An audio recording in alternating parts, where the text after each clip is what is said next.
Hi everyone, this is a short welcome video to Political Rhetoric, or COMS 444. I'm creating this video in order to help you sort of know what to expect for the rest of the semester, as well as to introduce myself a little bit, since most of you don't know me, although some of you do. So some of you have already heard before.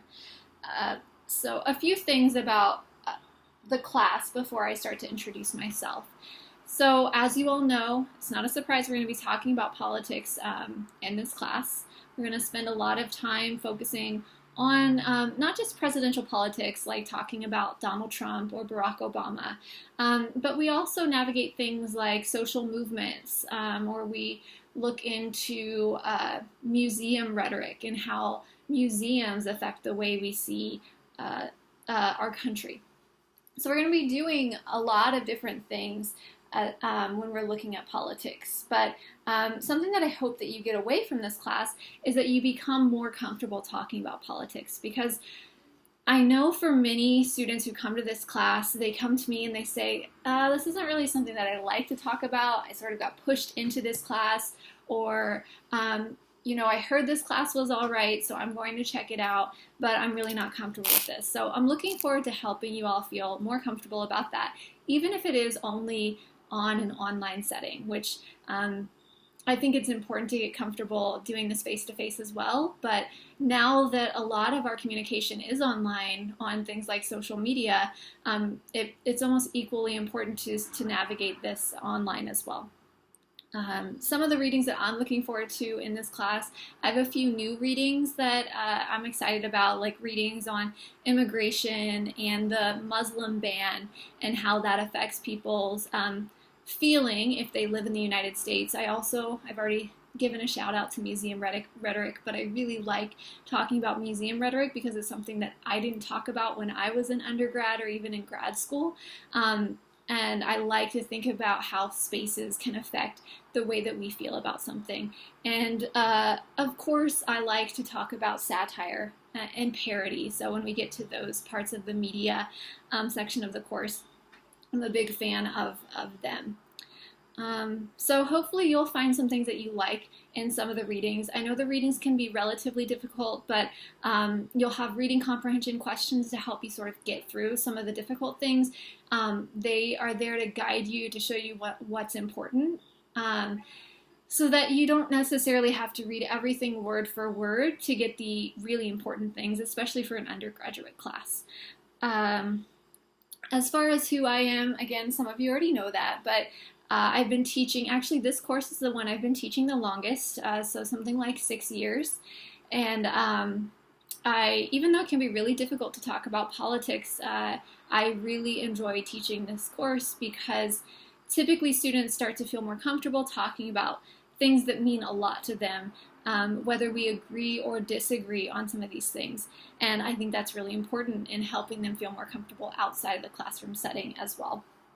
As far as some things not necessarily related to 444, some of you know that I'm a PhD student. I'm currently working on my dissertation, so right now I'm interviewing a bunch of different faculty on campus, so sometimes you'll see me on campus like way too much.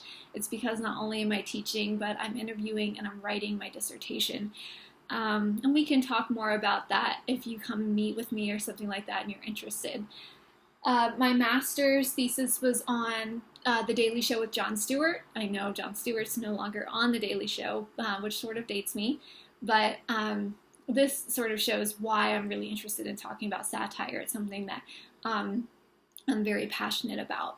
And let's see, the sort of fun fact, it's not that fun, but I love all animals. I have a huge English bulldog who thinks that he is the size of a chihuahua. So if any of you are a fan of dogs and you come in to see me during my office hours, please ask to see photos of him, because I will gush and turn into a different person because he's amazing. And I love to see photos of your pets too. So that can be a way we can take our mind off of some of the difficult conversations in regards to politics that we might have throughout the semester. Okay, so before I wrap things up, I want to give you a few reminders that you should be thinking about every week for this class. So the first thing that you should be thinking about is every Saturday, or almost every Saturday, and you can look at the syllabus for specifics, there are participation points due, and those are typically related to what we're talking about in the week before it's due. So the readings that we talked about, you are going to need to answer some questions or do some sort of activity to earn participation points. Again, they are always due on Saturday. And every Sunday, you will always have reading comprehension questions due. So those are in regards to the readings that I will then be posting a video up about after you post your reading comprehension questions. So again, Saturday participation points, Sundays are reading comprehension questions, and then I'll be posting a video every week up, and it should be posted no later than Tuesday. So that will give me a little bit of time to look over your reading comprehension questions, and in that video I'll be giving you some feedback on whether some of you were like, maybe we're a little bit off track. Your reading comprehension questions and your participation points are both credit, no credit. So as long as you're doing every portion of them, then you're going to receive credit for it. Just know that the feedback is going to be sort of in a group feedback setting for those sorts of assignments. I will also just remind you all to explore Canvas, make sure you're looking at the syllabus, make sure you're looking at some of the guidelines so you can see what I expect of you throughout the semester.